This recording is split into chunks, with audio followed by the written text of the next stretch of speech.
Hello বন্ধুরা, গোপাল রান্নাঘর থেকে তোমাদের সাদর আমন্ত্রণ জানাচ্ছি। বন্ধুরা, আজকে নিয়ে এসেছি হচ্ছে চিকেনের একটি অভিনব রেসিপি। দেখো, একঘেয়েমি চিকেন খেতে খেতে বাচ্চারাও বোর হয়ে যায়, বাড়ির বড়রাও বোর হয়ে যায়। সুতরাং চিকেনের আইটেমগুলোর মধ্যে যদি একটু অভিনবত্ব নিয়ে আসা যায় তাহলে সেই আইটেমটা খেতেও ভালো লাগে।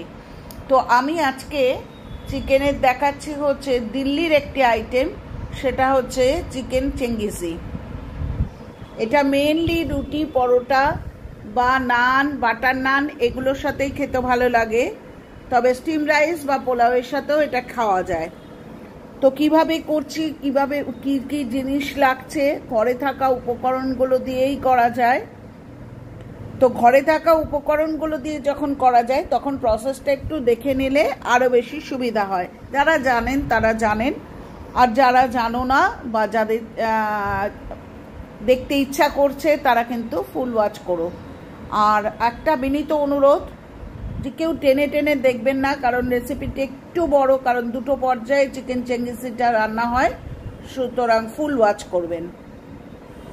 1 কিলো চিকেন ভালো করে কেটে ধুয়ে বেছে পরিষ্কার করে নিয়েছি। এবার 1 চামচ নুন, এটা ম্যারিনেট করার প্রসেস। 1 চামচ নুন দিচ্ছি, তার মধ্যে দিচ্ছি হচ্ছে 1 চামচ আদা বাটা। এরপর দিচ্ছি হচ্ছে 1 চামচের একটু বেশি রসুন বাটা। তার কারণ হচ্ছে চিকেনে কিন্তু সবসময় আদার চাইতে রসুনের পরিমাণটা একটু বেশি দরকার। আর দিচ্ছি হচ্ছে 1 কিলো হিসাবে হচ্ছে 100 থেকে 100 একটু অধিক টক দই, অর্থাৎ 100 থেকে একটু বেশি টক দই। দুটো পর্যায়ে আছে, দুটো পর্যায়ে আমি রান্নাটা করব, সুতরাং ধৈর্য ধরে একটু দেখুন। এবার দিচ্ছি হচ্ছে 1 চামচ হলুদের গুঁড়ো। এরপর দিচ্ছি হচ্ছে 1 চামচ কাশ্মীরি লঙ্কার গুঁড়ো। এরপর দিচ্ছি হচ্ছে 1 চামচ ধনের গুঁড়ো, 1 চামচ জিরের গুঁড়ো।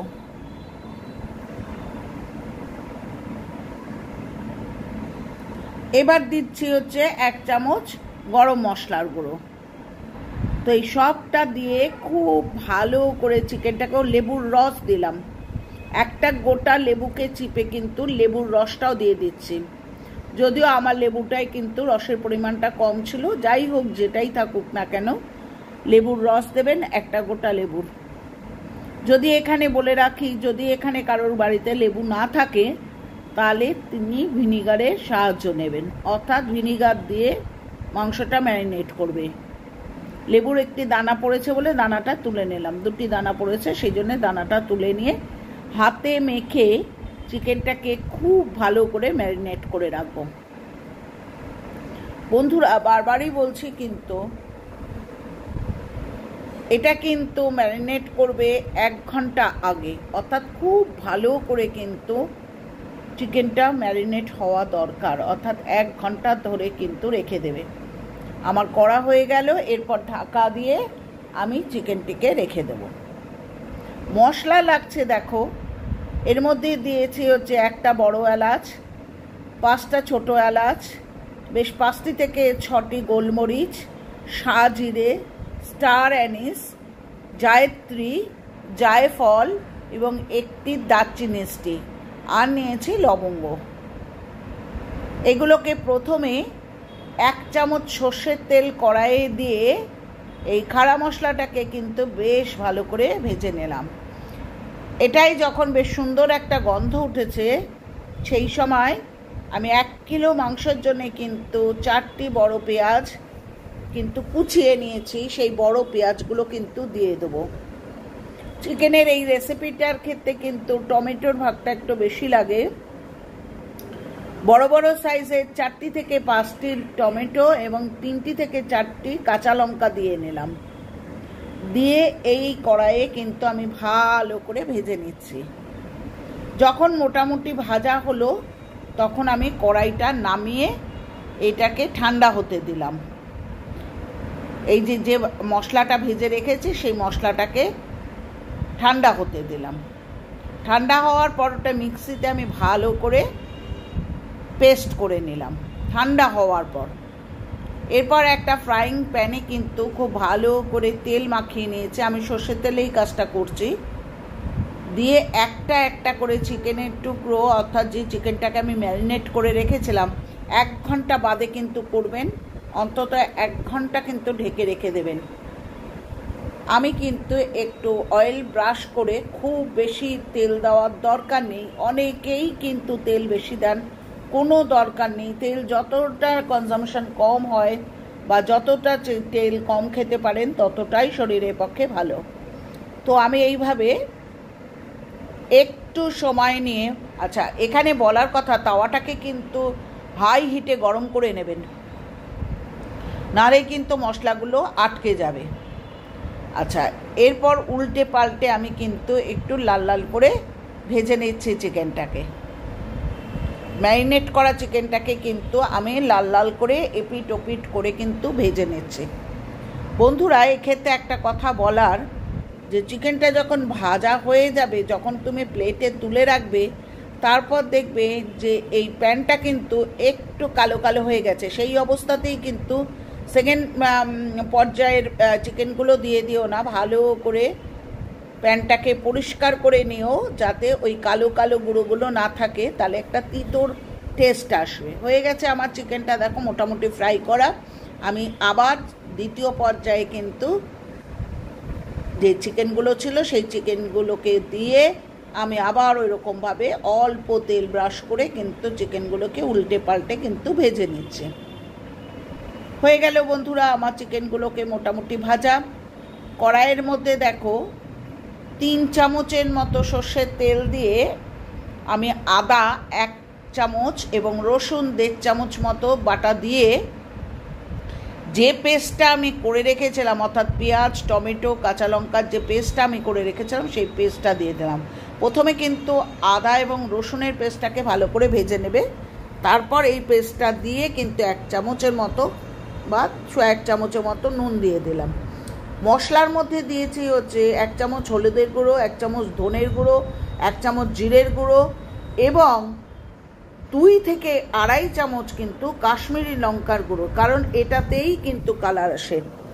যারা শুকনো লঙ্কার গুঁড়ো খেয়ে অভ্যস্ত, কোনো অসুবিধা হয় না, তারা এক্ষেত্রে কিন্তু ঝালের জন্যে শুকনো লঙ্কার গুঁড়ো ইউজ করতে পারেন। ভালো করে মশলাটা কষানোর পর যেই চিকেনগুলোকে মোটামুটি কিন্তু আপনি ফ্রাই করে রেখেছিলেন সেই চিকেনগুলো দিয়ে 2-3 চামচের মতো টক দই কিন্তু ফেটিয়ে নেবেন খুব ভালো করে। এই সময় কিন্তু ফ্লেমটাকে একদম কম রাখবেন, কারণ টক দইটা কেটে গেলে কিন্তু খুব বিচ্ছিরি দেখতে লাগে। এরপর কিন্তু আপনি ঢাকনা দিয়ে আস্তে আস্তে হতে দিলেন চিকেনটাকে। দেখেছেন বন্ধুরা কি কালারটা হয়েছে? ওপর থেকে আমি এখানে একটু মিস করেছি, সামান্য কিন্তু চিনি দেবেন, অর্থাৎ এটা আমার অফ ক্যামেরায় হয়ে গেছে। আর ওপর থেকে জুলিয়ান করে কাটা আদা দেখেছেন আমি দিয়ে দিচ্ছি, কাঁচা লঙ্কা এবং ধনে পাতা দিচ্ছি, কাঁচা লঙ্কা এবং ধনে পাতা দিচ্ছি, সবই কিন্তু সরু করে কুচিয়ে নিয়েছি। কাসুরি মেথি অনেকেই দেন, কিন্তু আমি কাসুরি মেথি দিচ্ছি না, তার কারণ ধনে পাতার নিজস্বই একটা সুন্দর ফ্লেভার রয়েছে। এবার আমি ডিশে দেখুন পরিবেশন করছি। কি কালার হয়েছে দেখেছেন বন্ধুরা? কি দেখেই তো মনে হচ্ছে যে রুটি বা বাটার নান বা রুমালি রুটি এগুলোর সাথে বা পরোটা এগুলোর সাথে খেয়ে নিই। দেখতে পেলেন আপনাদের চোখের সামনে আমি রান্না করলাম, কত কম তেল ব্যবহার করেছি, কিন্তু কি দেখতে অসাধারণ দেখতে হয়েছে। প্রত্যেকটা প্রসেস এইভাবে ফলো করবেন। চিকেন ভাজাটা একটা পর্যায়ে যদি হয়, তারপর চিকেন কষানোটা হচ্ছে আর একটা পর্যায়ে, সুতরাং 2টো পর্যায়ে রান্নাটা শেষ করবেন। তো এই গেল আমার মোটামুটি রান্নার আইটেম। বারবারই বলছি, এটা রুটি, লুচি, পরোটা, বাটার নান, প্লেন নান, যে কোনো জিনিস। দেখেছেন আমি কড়াইয়েও কিছুটা রেখেছি আর প্লেটেও কিছুটা পরিবেশন করেছি, ওপর থেকে কাঁচা লঙ্কা, জুলিয়ান করে কাটা আদা এবং ধনে পাতার কুচি দিয়ে। পরোটা বা বাটার নান, রুমালি রুটি এসবের সাথে পরিবেশন করবেন, বাড়ির লোকরা অত্যন্ত খুশি হয়ে যাবে। তো আজকে আসি বন্ধুরা। তো আসার আগে গতানুগতিক যে কথাগুলো আমরা বলি, যাদের কথা স্বীকার না করলে হয়তো আমার এত দূর আসাই সম্ভব হতো না। পুরনো বন্ধুরা খুব ভালোভাবে সাপোর্ট করছো, এত সুন্দর সুন্দর কমেন্ট করছো যে সত্যি কথা পরের দিন আর একটা নতুন আইটেম নিয়ে এসে হাজির হতে ইচ্ছা করে। নতুন বন্ধুরা চ্যানেলটা সাবস্ক্রাইব করো, লাইক করো, কমেন্ট করো, শেয়ার করো। আর তোমাদের একটা সুন্দর কমেন্টের গুরুত্ব কিন্তু আমাদের কাছে অপরিসীম। আর একটা জিনিস বারবার রিকোয়েস্ট করছি, সময় না থাকলে কিন্তু টেনে টেনে দেখো না, কারণ রেসিপিটি বড়, সময় থাকলেই দেখো, কারণ ফুল ওয়াচ টাইমটা পাওয়া যায় না। তো আজকে আসি, সবাই ভালো থেকো। আজকে আসি, পরের দিন ফিরবো আবার কোনো নতুন আইটেম নিয়ে। আর আপনাদের মূল্যবান মতামতের গুরুত্ব অপরিসীম, কারণ হচ্ছে সেটাই আমাদের মোটিভেট করে হচ্ছে পরের দিনে একটা সুন্দর আইটেম নিয়ে আসতে। সুতরাং কমেন্টটি কিন্তু অবশ্যই একটা সুন্দর চাই। টাটা, আজ আসি।